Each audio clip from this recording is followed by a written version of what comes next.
Welcome to Season 2 of Red Sox Digest, the only show where pain, sarcasm, and false hope collide nightly, like a Masataka Yoshida ground out to second. We break down every loss, every meltdown, and the occasional win, with sarcasm, facts, and no front office spin.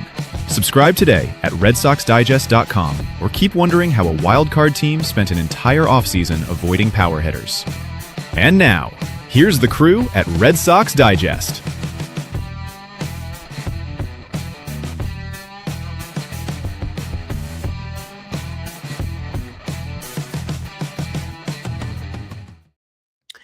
Good evening, sports fans, and welcome to another edition of Red Sox Digest. I am your host tonight, Jim Delfino. And let me tell you something right out of the gate. Hosting this show right now feels like being the captain of the Titanic, except instead of hitting an iceberg, this Red Sox team is just drilling holes into the boat themselves, and I'm standing here every night in a suit pretending we're not taking on water. And if you're still defending this team, if you're still doing the it's early thing, if you're still talking about underlying metrics, let me tell you something. You're part of the problem. Because what we just watched in this Minnesota series wasn't a bad series. It was really an embarrassment. Joining me tonight is Nick Face, a man who doesn't just hate losing, he hates what this team has become. This isn't even about anger anymore. This is about disgust. Nick watches this team like you watch a horror movie that can't turn off. You know it's going to end badly. You just want to see how stupid it gets. He's not arguing with fans anymore because they're starting to realize he's been right the whole time. And joining me tonight is John Martinello, our analytics guy. But tonight, John's less spreadsheet genius and more like a guy who's trying to fix a flat tire with a calculator. He's sitting there during an 11-run inning, punching numbers into his phone like, all right, if we carry the one and divide by momentum, we're still in this. Meanwhile, the rest of us are watching the game like it's a car crash in slow motion. John's the only guy I know during a complete meltdown is calmly saying, well, technically we haven't lost yet, as the house is literally on fire behind him. You've got to respect it. Blind optimism mixed with just enough math to make it sound convincing. All right, let's get into it. Your Boston Red Sox just lost 2 out of 3 to the Twins, and somehow that undersells how ugly this really was. Let's start with Garrett Crochet, because we have to. This wasn't a bad outing. This was a full-on collapse, a meltdown, a call the fire department situation. Everything's fine, and then the second inning hits, and it's like the controller disconnected. Double, single, walk, batter, another RBI, then a 3-run bomb, and before you can even process it, it's 11-0. 11 runs. Do you know how hard that is to do in Major League Baseball? You basically have to stop trying to get outs. And that's what it looked like. No command, no put-away pitch, no one stepping in to slow it down, just batting practice with a crowd. And defensively, Trevor Story boots one, throws it away, throws his glove away, more runs score, just piling on. That inning alone told you everything about this team. When it goes bad, it completely unravels. What tells you is this. There was zero response. Not one guy stepped up and said enough. And then game 2. And this is where the offense officially disappears. Shutout, 3 hits, strikeouts everywhere, no traffic, no pressure, no adjustments. You're watching professional hitters go up there looking completely overmatched. Fastballs down the middle, getting fouled off, breaking balls in the dirt, getting chased. It looked like a spring training split squad game. And where are your supposed guys? Where's the middle of the order? Where's the threat? Wilson Contreras, quiet. Trevor Story, up and down. The young guys, flashes, but no consistency. It's like every night you're just waiting for anyone to grab the game, and no one does. And then we move on to game 3, and this is the part that drives you insane. Because they show you just enough. Roman Anthony, good swings. Rafaela getting on base. Story finally delivers a bomb, a double, driving and runs. They put up a crooked number, and you're thinking, all right, this is what it should look like. And they go a big 9-1. You think the game is over, right? Wrong. Because this team refuses to make anything easy. The bullpen comes in and suddenly it's chaos again. Walks, hits, and then boom, 3-run homer in the ninth. Now it's 9-5, and you're sitting there like, are we really about to do this again? Even when they win, it feels like they lose. That's how broken this team feels right now. And then we get to the moment that just perfectly sums up the whole entire team's mentality. Yep, Jarren Duran flipping off a fan. In Minnesota, on the road. I commented on Twitter. I called him a moron. And folks, I'm standing by it.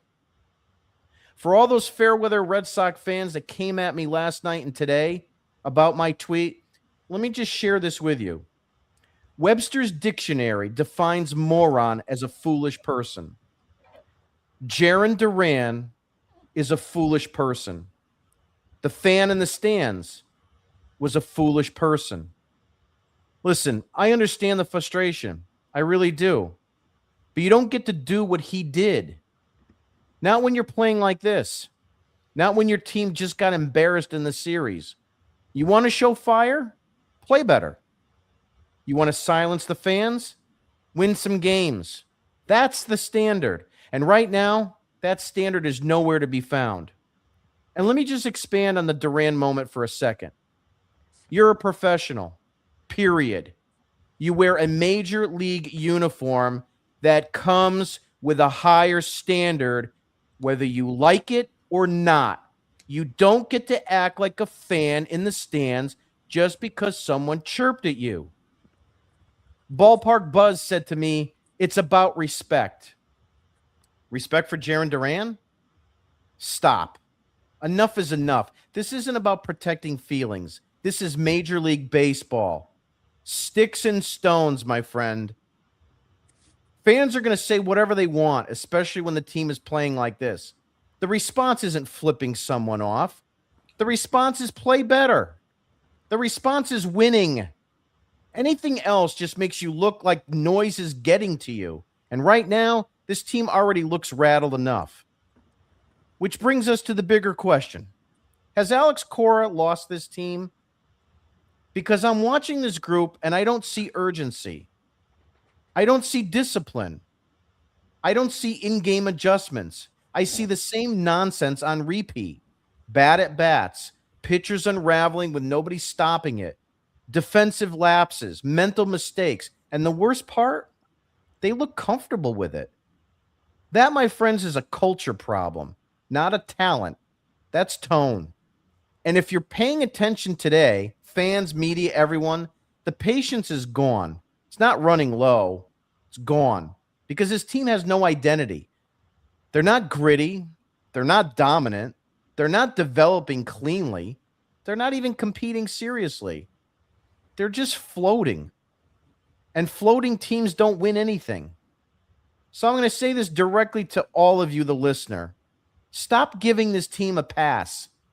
Stop lowering the expectations. Stop pretending this is close.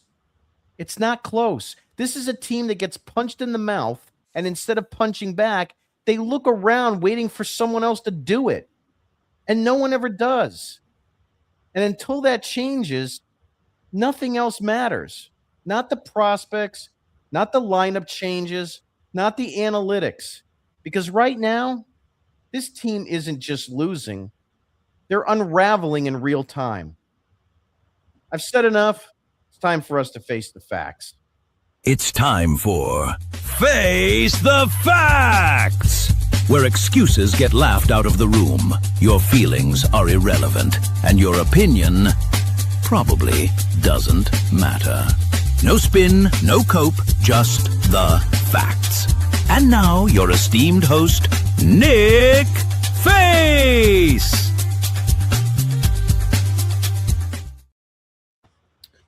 You know what's really embarrassing, guys, is the fact that, first of all, it was a split road trip between the Cardinals and the Twins. And some fans are, oh, that's okay. A split's all right. It's not so bad. That's not what actually set me off the most. It was Jarren Duran. a guy that shouldn't be here anymore, which we've talked about, a guy that this team has overvalued and wanted something else in return for him and held on to him. And the same mistakes keep happening over and over and over again. We're seeing it now in real time. Jim, I also was interjecting myself last night when I saw the game and was seeing what was going on. Then it started to become a social media storm with, look what Duran just did again. Did he flip off a fan? He sure did. I took right to my Twitter X and I said, I've had enough. I have had enough of Jarren Duran since really the tail end of 2024. I was willing to give him a chance after the whole racial slur, not running after a ball when he first came up in center field and just kind of standing there and letting it go. I was willing to give passes for that stuff. I am done. I am passed out, literally, to the point I don't want him on my team anymore. I am sorry he's had such a horrible mental makeup of dealing what he's had to deal with. He's got a lot of demons in him, and he mentally has to be at his fullest extent to play baseball. I understand that. But this isn't the environment for him, guys. It's not. Boston is not for Jarren Duran. Why am I, the fan, telling the Red Sox what to do as a fan when I don't have a title? I'm not employed by the Red Sox. I'm not Craig Breslow. I'm not the one making those decisions. And yet here I am telling you how the body language is, how his interactions are, how his mannerisms are when he's out on the field. You can't have this in Boston. And it's infuriating that we are seeing the same shit all the time. These guys are not mentally prepared to play here in Boston. They're not. Jarren Duran would be a perfect Pittsburgh Pirate or Arizona Diamondback. He just would be. And yet, here we are overvaluing him because we have to have the complimentary war to make sure that we get something in return. Well, you know what we're going to get in return now, guys? Nothing. Because the MO is out there in Major League Baseball. Who in their right mind would want to light a candle to entertain Jarren Duran being on their baseball team right now? I'll wait. My phone line's open. I'll wait. I'll wait for that call. Because you know what, guys? It's not going to happen. Jarren Duran is lucky to be in Major League Baseball right now. Because if this keeps up, he's going to be out of a job soon. Because I am growing, number one, irritated. Number two, frustrated. And number three, shaking my head in just disgust. The same mistakes keep happening. Now let's identify what may have or may have not been said last night into the stands. I'm going to kill or go kill yourself. I put it out there on my X, on my Twitter. I said, do we know that this was actually said? Some people said, yeah, that's valid. Maybe he's just hearing things. And then I heard other people tell me that an immature, fatso piece of crap has no idea what I'm talking about. Why the hell would he make up something like that? Because he could make up something like that. He has every right to, because he doesn't want to get himself in trouble again because he can't control his emotions, guys. He's trying to get himself off the hook because he knew he screwed up. He shouldn't have done what he did with his finger. So he's trying to take the pressure. Oh, I'm so sorry. That's what I heard. That's what I did. he's trying to say that's what he heard. Because I rewinded it a couple times to see when that whole thing was going on. I couldn't hear anything. I don't know if you guys investigated that or not. I couldn't hear it. Could it have been said? Sure. Could it have not been said? Absolutely. What side am I on? You really can't know unless you have proven evidence that this was said, that the fan, who knows, maybe the fan was thrown out, that we have other fans that are in Minnesota that said it happened.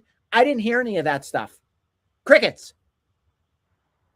So we're left with a little mystery here of a he said, she said scenario.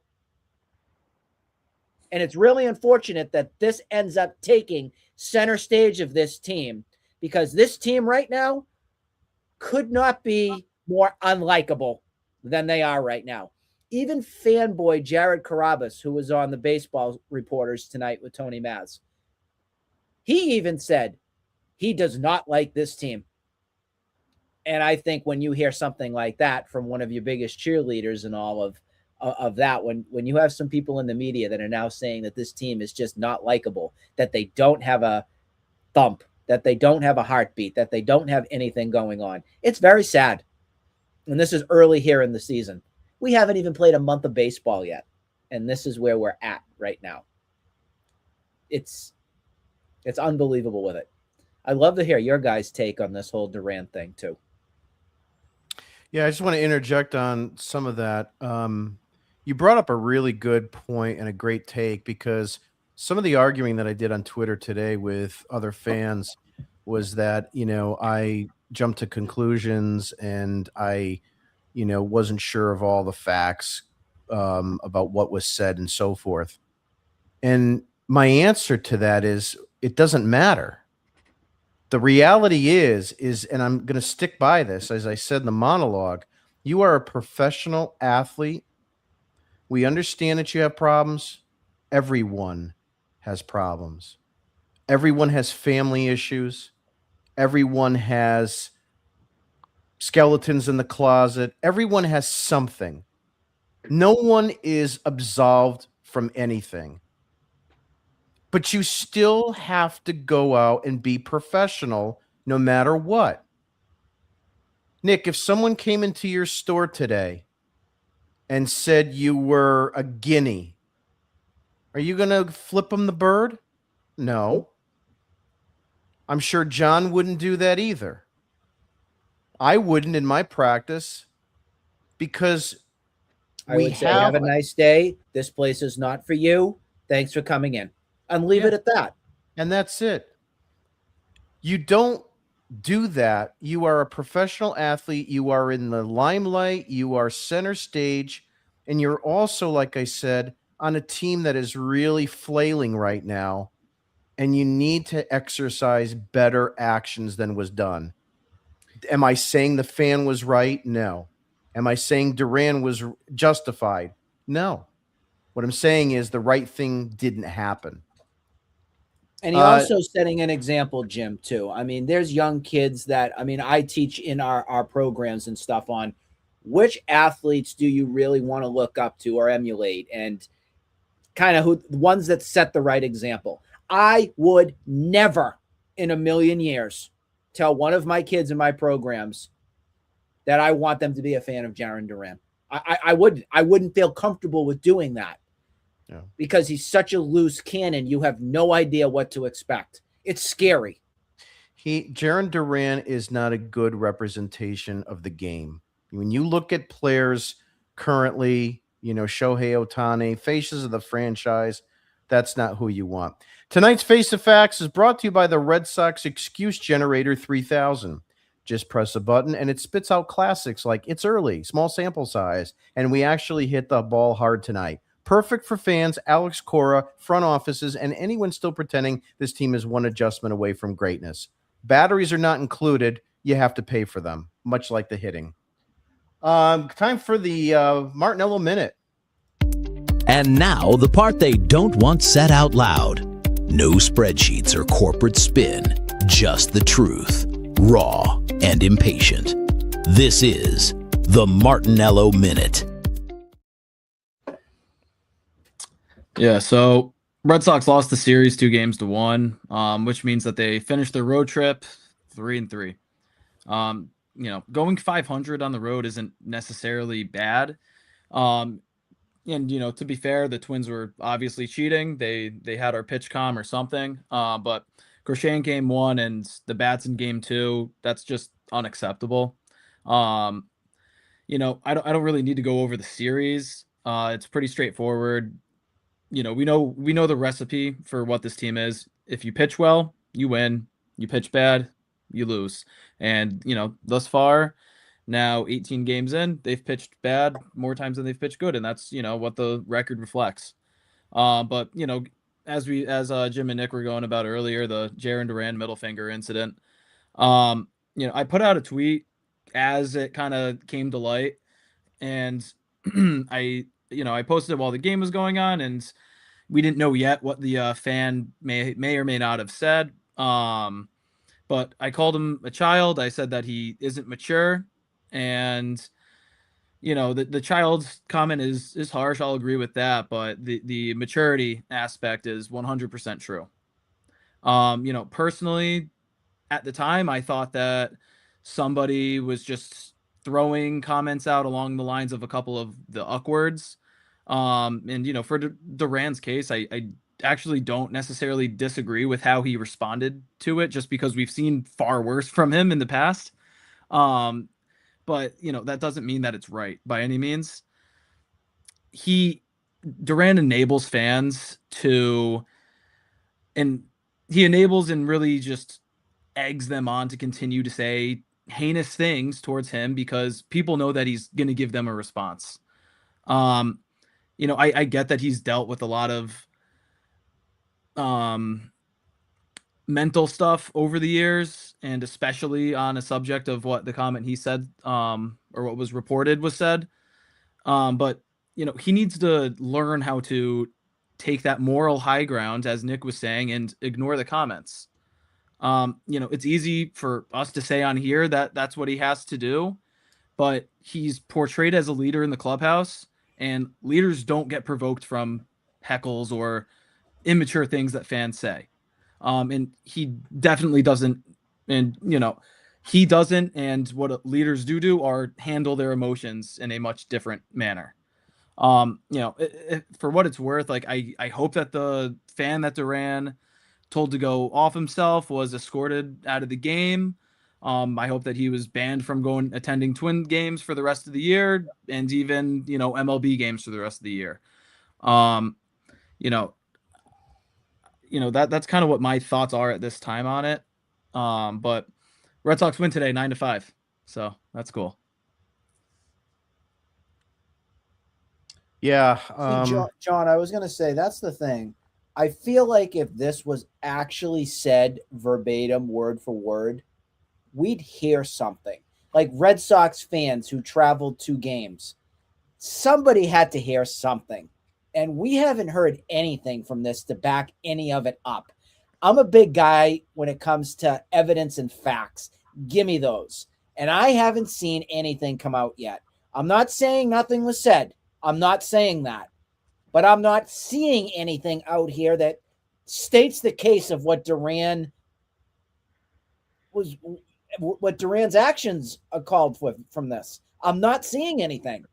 Yeah, and like kind of how the way I see it, Ian Kundl reported on it, Christopher Smith, Chris Cotillo all reported on it, and from what they've heard, that's what was said. But again, there were at each of these games, 2,000, 3,000 people. When Sonny Gray was pitching, 41. When Sonny Gray was pitching, you were able to hear him breathing before he threw a pitch.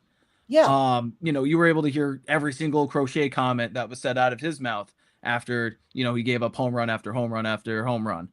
So, I looked back at it too. I didn't hear anything. But again, like, I'm not going to go, I'll go with what the reports are for the time being, and, I'll leave it at that. Yeah. So tonight's Martinello Minute is brought to you by Can't Hear You in Last Place noise canceling headphones.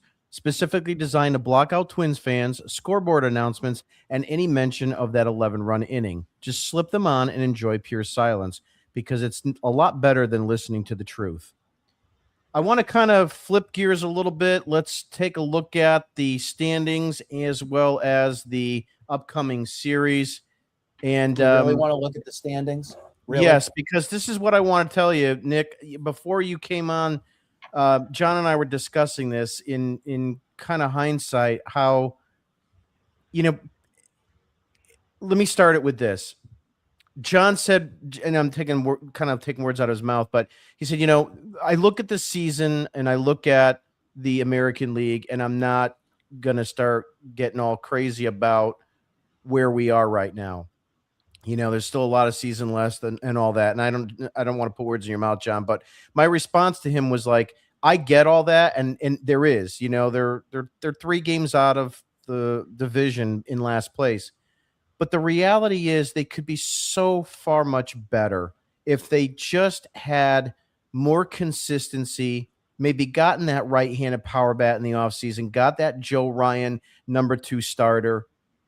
I mean, you look at the Yankees. I mean, they're 9-8 now. Tampa Bay, of all teams, is in first place. They don't have not one premium player on the team. I don't even know if they have an all-star representative this year. And got Junior, but yeah. Yeah, I know. Caminero is great. But look, I mean, I'm trying to be sarcastic. The point I'm saying is that, if you look at how they went through this season so far, if you don't lose 2, if you win 1 more in Cincinnati, if you win 1 in Houston, if you win that second game in San Diego, that's 3. If you win the Dustin May game, it's 4. If you win the Crochet game, it's 5. Now you're talking, you're 12-6 and you're the best record in the AL. It's not that hard, and it could have been that easy. And it's just unfortunate that it is that way. Nick, I'll take your comments on that. All right, you ready for the Face the Facts statement of the night? Sure. If this is how it's going to be, I'd rather lose. Because mediocrity is not going to fix the Boston Red Sox. It's going to make it worse. It's going to keep Fatsy and coaching staff together. It's going to keep this same formula of not spending enough and cheapening out on not getting premier talent around. It's going to keep not having a fundamentally great minor league system that's fully developed to get up to the big league level and produce. If that's what you want, great. But right here, right now, on what this organization is doing, you need to lose to make this fixed. That's the only way I see out of this. And but can they lose it? Can they lose enough to make that happen? Because I think so. I do, and I feel strongly about it. My contention is they've had a number of losing seasons over the last couple of years. And yes, but not as painful as what we went through in like 2012 with Bobby V. I want, in a way, this to be Bobby V bad. Blow it all up.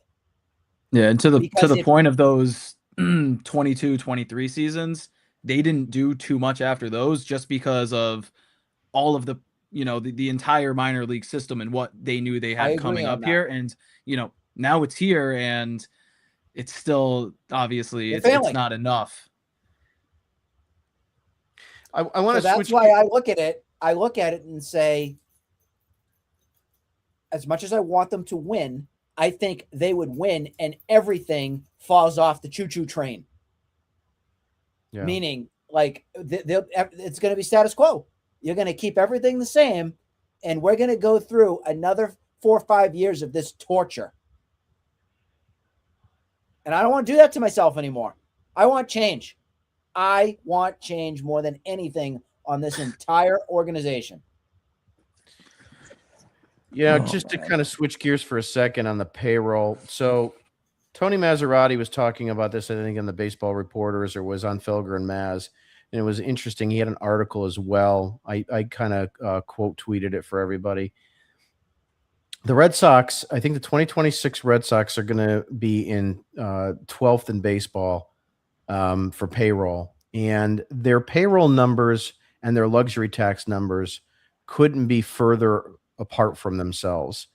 And this was a contention point if you go read the article. And a lot of it has to do with contracts. Like you look at Roman Anthony, who's essentially, when you're talking luxury tax, they look at the AAV, even though it doesn't particularly mean the contract is built that way.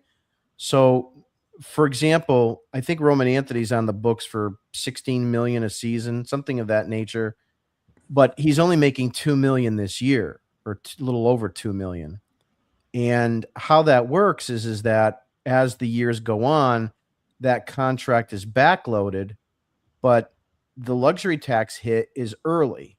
And because of the luxury tax implications, it forces a team like the Red Sox to actually be lower in payroll than they should be. And this is where you're seeing differences back in 03, 04, 07, 13, and 18, because in those championship-driven and championship seasons, they were top 3 in payroll each minimally, and in 2018 they were number 1. And this has been a contention of mine for years, and I see fans saying you can't be there all the time, and my answer is sure you can. You'd have an owner and management that doesn't elect to be that way. John, your thoughts on that? Yeah, I mean, as far as the payroll goes, you're correct. And one thing that even we kind of hammered along before the season started was that the Red Sox were 6th in luxury tax spending over the season, and like we didn't really look at what their actual payroll was, which I think it's somewhere around like 180 million, if I'm not mistaken, which is I think about middle of the pack. Maybe a little bit high, maybe like around like 10th in the league or something, something along those lines. But yeah, absolutely. Back in the day, and obviously, the leagues run a lot differently now than it was even 8 years ago, where, now guys are getting contracts before they even play a game in the major leagues. Whereas, 10, 15 years ago, that definitely wasn't the case. So, and I think it was Tony Maz who made this point the other day, where the way the Red Sox are operated now is they're, Craig Breslow, whether he's made to run it like this or not, this team's run as a mid-market franchise, where you have to squeeze out every single last ounce of what, any prospects that you have, guys that come up through the system, what they have to offer. That's why a guy like David Hamilton, and this is directly from Tony Maz, is like David Hamilton, we try to make him a power hitter, even though he wasn't that, because they don't have the availability to go out and go get more power in the lineup. So, when you operate like this, you don't have the accessibility to go out and get the big thumper that we needed in the offseason. And that now hurts you because you have this huge luxury tax because you've paid all these guys, but you still have so many glaring holes that this team's just never going to get over that hump and get to the top of a division and not have to worry about playing in the wild card because just the limitations that the ownership places on the franchise. Nick, you have any comments on the payroll? You will never see John Henry spend big again. And you mark my words, with him as the owner, you won't. We're going to be living in the glory days and in the past for forever and ever from it and appreciating those 4 championships. But John Henry's done with spending big dollars. He's done. I think what did him in on the biggest deal was David Price.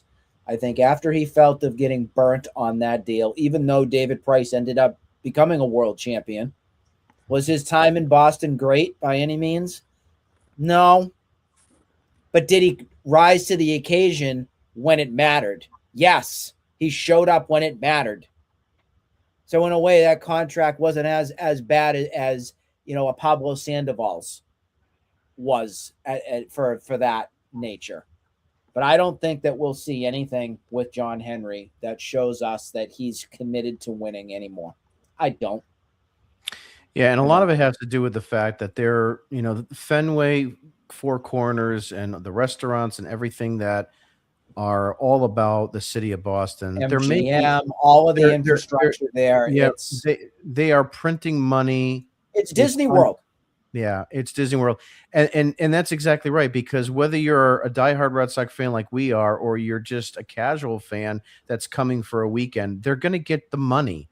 And there was a statistic last year we talked about in the offseason where it said that the Red Sox payroll was down 35%, but attendance was down 7%. Listen, it doesn't take a mathematician to realize that if I can lose 7, but I can save 35%, you do that all day long. And that's exactly what they're doing. Last thing that we'll talk about before talking about the Detroit Tigers series that's coming up is an interesting thing. Again, part of this was on Felger and Maz or so as well. And it had a lot to do with, are the Red Sox and their organization really screwing up a lot of these young players? And I want to preface this by you looking at guys like Christian Campbell, who came up and there was some tinkering going on. You mentioned David Hamilton just a couple minutes ago, tinkering with him with launch angle and traded to Milwaukee, and the Brewers turning around saying, listen, your best asset is your speed. You should hit the ball, kind of like Major League the movie, right? You should be hitting into the ground and running them out. The Red Sox try to take guys and not use them to their strength and try to recreate them. And I think the biggest example you're seeing right now is a guy named James Tibbs. And if you're not familiar with him, James Tibbs was the guy that was supposed to be the centerpiece deal, if you want to call him, outside of Harrison, in the trade that sent Rafael Devers to the Giants. And the report was that the Red Sox actually tried to change his swing, and he really didn't do well in Double-A, I think it was. His numbers were quite down. He gets traded to the Dodgers in this deal, and look what you're looking at.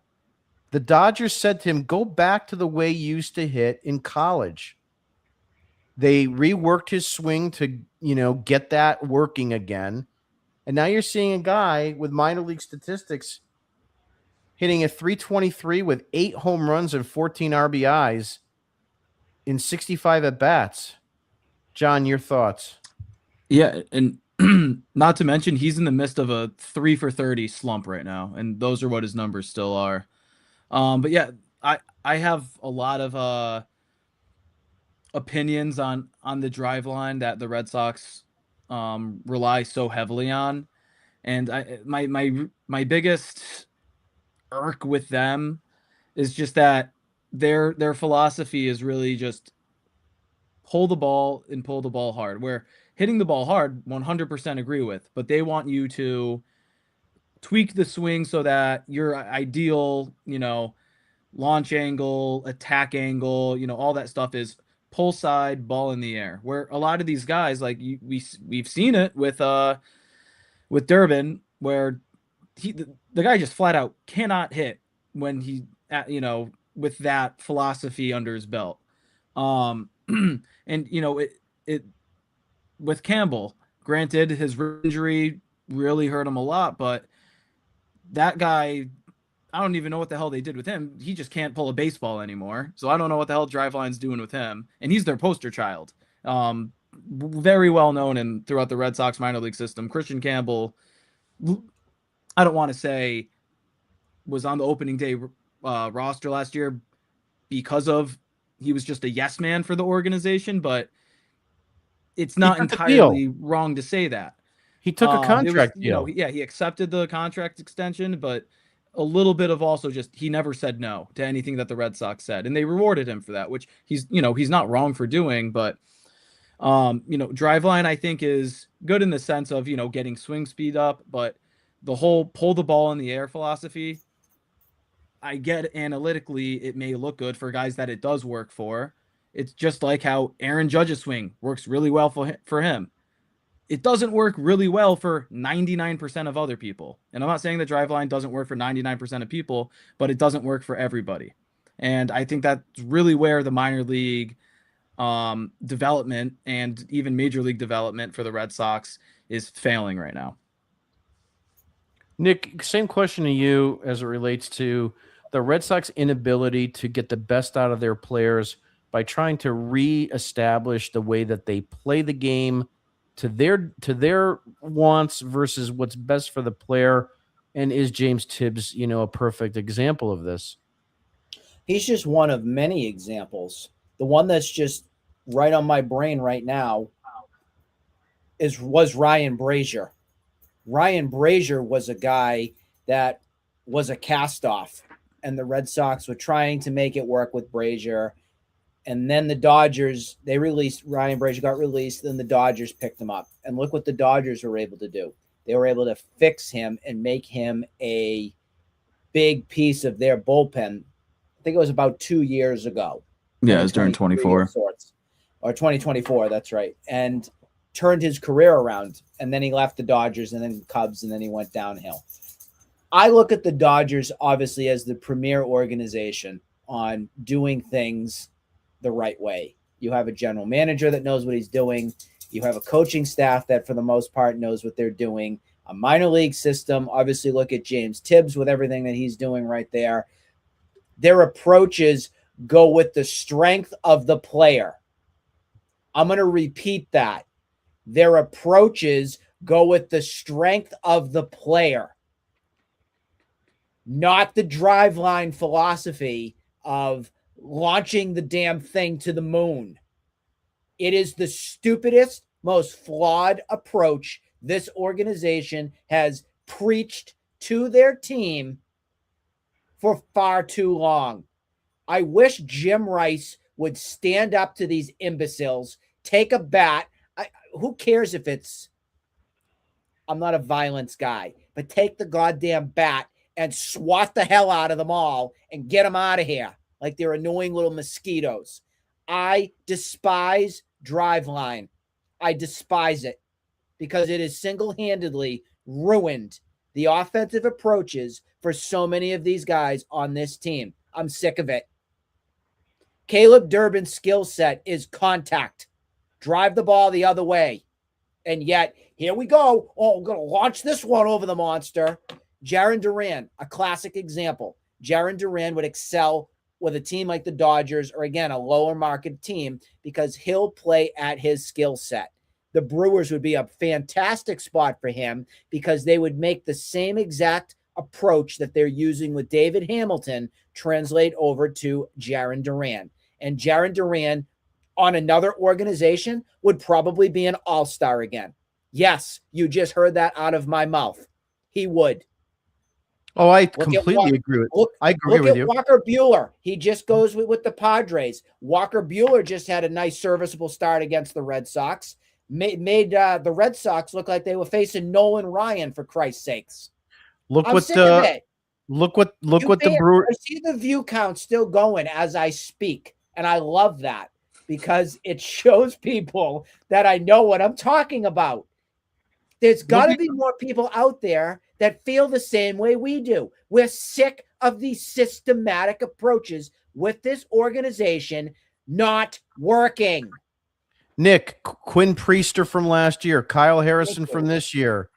Okay, the list goes on and on. These guys leave Boston and they become all-stars. So this is why I had a tweet the other day. I said, "What does Andrew Bailey do here?" Everybody was loving the fact that Andrew Bailey was signed here to be the pitching coach a couple seasons ago. And I have yet to see anything he's excelled at. I mean, do you want to give him some credit for Bayo? I don't know where you give him credit for. This team has been revolving door. Liam Hendricks, again, you brought up a couple other guys. We've gone through these guys. There was a statistic too, I think Felger or Mass had, If you look back since 2020, all the reclamation projects that they've had, including things like James Paxton, Corey Kluber, you could put Sonny Gray in the list right now, Jim. You could. He's got well, one you good could, but he start wasn't. and 2 ones he- that fail. But he wasn't hurt in a reclamation project. I'm talking specifically Patrick Sandoval. All these guys, stop Liam it with him. Hendricks. Okay, all these guys that you signed was over $110 million spent by the Boston Red Sox. You know what they got out of that? Nothing. They got a combined 4-4 record average with a 4-something ERA. And they could have had a bona fide number one Max Fried ace for just a little bit more money and had a better record that he already overdid last year than what they did over the course of 5 seasons with these 7 schmucks. It's unbelievable. I will say, Andrew Bailey gets a little bit more of a leash than I would say Pete Fatsi. I'm saying just a little bit. Yeah. Because at least you can say Bailey has done something right with Crochet at times. I'll give him a little credit for that. Aroldis Chapman, you can give him credit for that. Getting Garrett Whitlock back into a better, solid system to make him excel. I can give him those. I can't give Pete Fatsi one thing. And I'm not trying to be a hater. You can't give Pete Fatsi 1 ounce of credit for anything that he has done with this team. He has screwed this offense with his little robot nerds launching that ball since 2020. Actually, 2019 when he was the assistant. So he's been around for 7 seasons, folks. And it's the same shit every game, over and over and over again. I'm done. Moving right along, we want to just kind of go over probables for this weekend series. Just keep in mind, folks, that this is a 4-game series. We have the reach around game on Monday. So what you're looking at here is Friday, April 17th against Detroit. That is a 7:15 start. It's Ranger Suarez against Casey Mize. Saturday, April 18th, which is Thayer's birthday, against Detroit at 4:10 p.m. start. Brian Bayo against Tarek Skubal.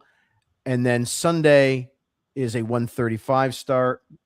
It's going to be Garrett Crochet against Framber Valdez. And then the reach around game Monday morning, which is going to be against Detroit at 11:10 a.m. start. Sonny Gray against Jack Flaherty. I'm going to go first, and I'm going to say the Red Sox will lose 3 out of 4. There's no way they're going to beat Skubal. I don't see them beating Valdez or Flaherty, and Casey Mize is probably one of the better ones of them all. So it's going to be a very interesting situation there. But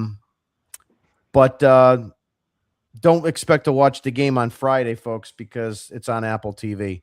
John, I'll start with you. What's your predictions? I've got a split. You go into a series, any series, I don't care who you're facing and, what the lineup looks like. It's in 2026, if you have Ranger Suarez, Brian Bale, Garrett Crochet, and Sonny Gray throwing, I get that they've had struggles. I can't imagine these guys losing more than 2 of the games. And especially after, this Crochet start, we're going to get a pissed off Crochet. Hopefully it's more of a thrower Crochet than a pitcher Crochet that he's trying to be this year. Just give me, pump the fastball 70% of the time. John, is he injured? No, he is not. Everybody after his start, everybody was freaking out about the velocity being down. The velocity was down last year when he specifically pitched in Minnesota. And then he went on to throw, his next 5 games, it was like a 1.2 ERA, and the velocity ticked right back up. So maybe it's a park that he just doesn't feel comfortable in. He doesn't like the mound. And then, when you're getting pounded left and right, where you have zero confidence, you have zero feel for where your pitches are going, of course the velocity is going to be down. So I'm not concerned. I wasn't concerned at all about that. He stinks against the Twins, and he stinks in Target Field. Yeah, and Houston. And then besides that, he's a Cy Young. But yeah, I mean, as I was saying, like I got 2 out of 4 just relying specifically on the pitching. I if it gets worse than it was outside of today, then that's on me for being naive and thinking more of what this team actually is. And then offensively, probably going to have 2 games of the offense showing up and 2 games of the offense striking out 12 times. So I got a split. Nick, your predictions for the weekend series. John, you're absolutely right with the pitching. We should feel better about the starters that are going. The list that you just spewed off, you get your Crochets, you've got Bayo, you got Gray, and you got Ranger Suarez. There shouldn't be this concern level for a Detroit Tigers team, but yet there is. And it's not really because of the pitching. I'll go back a step first. I'll also agree with John. I don't think Garrett Crochet is hurt. I think that there's something mentally up with him when he pitches against the Twins and at Target Field. I am chalking that up to baseball demons out there for some reason with him. That's the only thing I can chalk it up to. I think that he'll bounce back fine, and he will keep our concern level down on that. But if he was hurt, we would know. I just think something wasn't up with him that night. Now, where are we going to be on this 4-game series? I just mentioned the pitching seems half decent. The problem is our anemic offense. The Detroit Tigers are going to take 3 of 4, and I say that with full confidence. This lineup sucks, guys. Sucks. Capital S-U-C-K. And there is that will give me hope, and there is nothing that I see that can be fixed until somebody steps the you-know-what up and becomes a leader. Because this team has no leader. Yeah. I don't see anything changing coming back to Fenway. If anything, we are going to see Whiff City, USA in Boston, Mass this weekend, especially with Tarek Struble here. Expect higher than 12 Ks, at least in that start. And then Framber Valdez, you'll probably reach the double digits again from that. So it's going to be strikeout city this weekend. Cora will try and tinker yet again with something with the lineup. I think we can all say that we like where Story is at least. But for the love of friggin' Christmas, please get Roman Anthony out of the leadoff spot. He is not a leadoff hitter. Drop him down to 6 at least. Get the guy right. Figure out something else. I'll even entertain putting Rafaela at leadoff right now. So long as it gets Roman Anthony out of that spot, do it. And I am also at the stage, and this is going to be a shocker to some of you, I would rather see Andrew Monasterio play third base than I would Caleb Durbin right now. Yeah, he's not giving you anything. I might even say Connor Falafel I'd rather see play third base than Durbin. Play third base or hit? Both. Both. I mean, yeah, I'm done on Durbin does nothing for me. And the problem, John, that I have with it, and this isn't because of Durbin, this is because of the Red Sox organization. I don't see Durbin doing anything unless he gets free reign to be the player he is, a contact guy.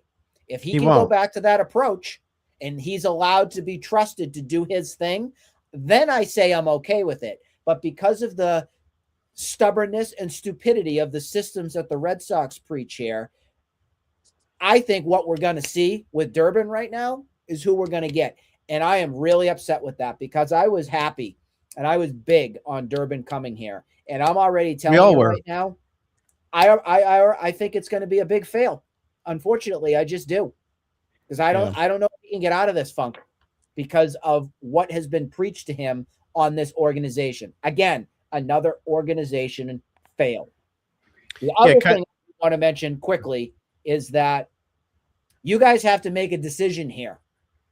And I say us because Masa Yoshida must be in the everyday lineup right now. Has to be. So you have to make the lineup out of who you're benching. But Yoshida, you cannot bench right now. He's the only one that's showing me life out of the rotated outfielders that's there. So you pick and choose who you're going to sit. It's a very tough decision to make. Well, they were praying they were praying that Rafaela broke one of his hands on the 3 times that he got hit there over the series. Well, as far as your comment on Yoshida, Nick, the Red Sox are now 1-10 in games that Yoshida has an at bat. Or let me say this, plate appearance, because I know someone's going to have a hard time with that comment. Yep, 1-10. They got their first win today with Yoshida with a plate appearance. They were 0-10 before. I had a tweet out earlier, or 0-10 before today's game. So I don't know if I do want him. You know what? It's a crapshoot with all these guys. But, to your point, Durbin's doing nothing. Nothing. So, and again, I agree with you. Just like we talked about with Tibbs and these other guys, it's not so much the player as it is the organization. It's an organizational failure. It's an epic failure. And you have to blame the Red Sox for Red Sox-ing these players. It's not just the players. And you have to blame management and the organization. It's time for Dugout Dipshits. We got one. And now it's time for everyone's favorite segment, the Dugout Dipshits.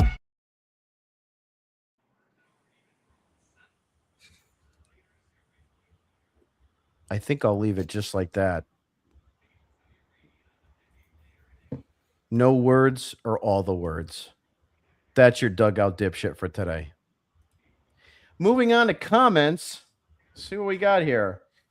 We got some cat meows. Let's see. Jaron Duran flipping off a fan and now being investigated. That's the kind of distraction this team does not need. You're absolutely right. Again, like I started with my open, I just think, he should have taken the higher road. There's only so much that you can say on that. Woohoo, Martinello Minute. Groovy, I hope you have a Martinello Minute t-shirt. If you don't, you better. Go to RedSoxDigest.com, go to the store, and have your own version of the Martinello Minute that you can wear proudly every day. There says, sup, fellas. I think he was on.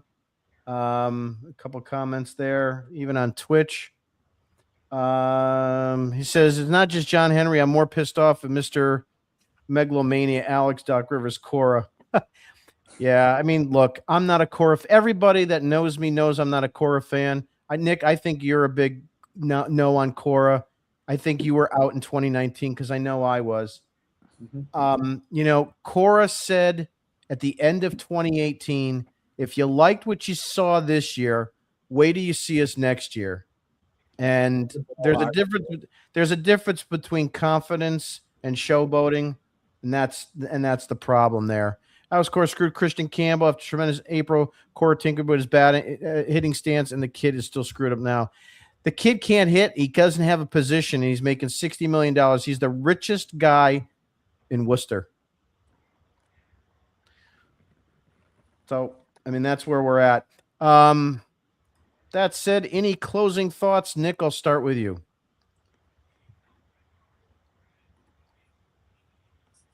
I had something on my mind. Oh, yes, a big one. And I'm glad I just remembered. I don't know why my brain's actually working well tonight.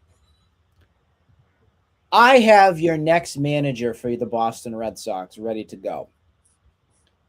He was a former champion, beloved here in Boston. Who is my choice to be the next Red Sox manager? And I would hire him in a minute. And I would kick everybody to the curb. I think you guys will like my choice. And he is currently not with the organization. Anybody have an idea? John Martinello. Oh, that's a good choice. Maybe. Waiting on the call. Any thoughts? Beloved. You said in the organization right now or no? Is not in the organization. Not. But has expressed interest when the time is right to be a manager. So he's not currently a manager? He's not currently a manager. He's involved in some capacity with something in baseball, though. Maybe you hear him sometimes. Any thoughts? Gold Glover. Mm, My first thought was I'm gonna go with Manny Rich Ramirez, Hill. but not for No. Manny. Who you going with? managing. I'm going to go with Rich Hill. No, I like him on Nesson. He can stay there.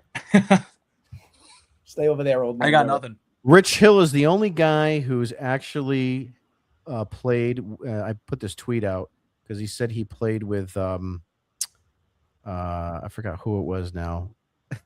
I'm going to lose this, but the joke is that he played with that guy. He played with Kirby Puck. He played with Harmon Killebrew He played with guys in the 90s, 2000s, 2010s, all the way to the All that. 70s. and he did play with this guy. He did play with this guy. Is it Kevin Millar? It is not Kevin Millar. Okay. We're not cowboying up. Kevin Millar is not leaving Texas. No. No, he's not. All right, tell us who it is. All right, everybody, and I think you're going to really like my choice. My choice for the Red Sox next manager, and if they do it right, they're going to get themselves a gold star guy, Mike Lowell. Mike Lowell is my choice. I would could do it see in it. a minute. I think he would Yeah. be tremendous. He's got the bilingual kind of thing. Yeah, He's got the he'd be good with the likability. Latin players. Yeah. I think that he has the right baseball smarts and IQ to get it done. I know he's located in Miami. That's where home is and stuff like that. The question is, could he be pulled from, Miami and Florida to come and do this job? This is not an easy job by any means, but I think he would come with an incredible amount of love, more so than Cora. Because let's be real, Cora was backup journeyman guy. Mike Lowell is a champion, loved, did things the right way. Gold Glover, World Series Leader. MVP. I think that would be icing on the cake. I think that's the right choice if we get to that point.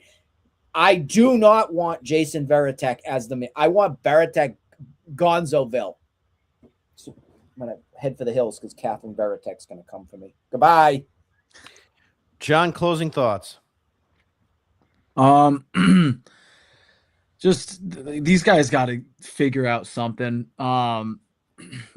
They have zero identity right now, and I think that is a major player as to why, not necessarily the wins and losses, but just the energy throughout the clubhouse. We didn't, we saw last year where they were 500 or a couple games below 500, and then they went out to Minnesota last year and had that crazy crazy plane ride, and then they had the celebration of the waving plane and whatever, and that's when they things started jumping. So I think that these guys, to really get the ball rolling, just have to have some I don't want to say like an event or get together, but they need to find something that they can all agree on and just start whether it's an inside joke in the clubhouse or something, they're out at a team dinner and something happens there, or maybe they just all hang out in the clubhouse and get pissed drunk together. But these guys have to do something where they could bond upon with, and just just the charisma, feel something with this team that we haven't yet, because every single year when the Red Sox get hot, it's because of something happens that they were all there for. Yeah, I don't know if I like the Wally home That thing's run got to go. helmet. I think after the second player ever wore that, the first thing I was thinking about is someone coughing into that thing and sneezing into it, and then the next guy's wearing that. That's a breeding ground for some kind of disease. Yeah. If my you thoughts haven't on that thing is I just like 1 year at a time, Yeah. for the home run celebrations, at least 1 year, find something new. just goes to show you they don't have an identity. That's going to wrap it up for today. If you haven't been to our website, please go ahead and subscribe to our digital newsletter at redsoxdigest.com. I didn't have an article today, and the other thing we also didn't have today was a star of the game, but I'll explain how it works. If you do, on days that we do have a live show, you'll see a graphic like this. Go ahead in the comments and put who you think your star of the game will be for that game. and we'll tally up the points. At the end of the year, you win a $100 MLB Shop gift card, courtesy of Red Sox Digest. The reason why there was no star of the game today to put in, my dad had surgery this morning. It was successful. He is in recovery. There's chances are he could come home tomorrow already, which is great. And so today's been a bit of a challenging day for me. Other than that, tomorrow I should have the article up. This podcast will be available, and we'll be rolling. So I'd like to thank Nick and John for being on tonight. And I'd also like to dad's the star of the game. Congrats to your dad. Thanks. I appreciate that. And I'd like to thank Nick and John for being on tonight, and also all the fans that follow us on Twitter and in the comments. We love you all. Have a great night. I think we'll be on Sunday. I'll confirm with the team, but you can look for that at that point. Have a great night, everybody, and be well.